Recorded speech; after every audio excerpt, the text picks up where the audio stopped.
En períodes d'examen, Terrassa només té una aula d'estudi que està oberta fins ben entrada la nit, la del vapor universitari.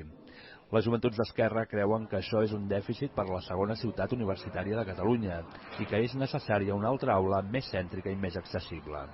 Per això han pensat que la Biblioteca Central podria ampliar el seu horari els dies en què els estudiants es preparen pels exàmens. Proposen que entre el 15 de desembre i el 15 de febrer i entre el 15 de maig i el 30 de juny la biblioteca no tanqui fins les 2 del matí i que també estigui oberta durant els ponts. A més, també demanen un nou horari la resta de l'any. El període regular demanem que sigui de 9 del matí a 9 del vespre, perquè actualment és de 10 del matí a 8 i mitja del vespre. Què passa? A les 10 del matí és molt tard. Hi ha gent que aquí ve a treballar, hi ha gent que ve a estudiar de totes les classes.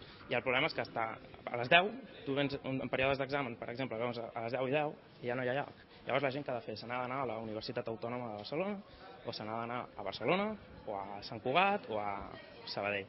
Les GES també demanen redistribuir l'espai a la sala gran, separant els estudiants del personal administratiu per evitar sorolls innecessaris. Una altra reclamació és permetre la connexió a internet des dels ordinadors de recerca i així estalviar-se haver de carregar el portàtil. Totes aquestes propostes les han traslladat al grup municipal d'Esquerra Republicana perquè les presenti al ple de l'Ajuntament aquest mes o el que ve.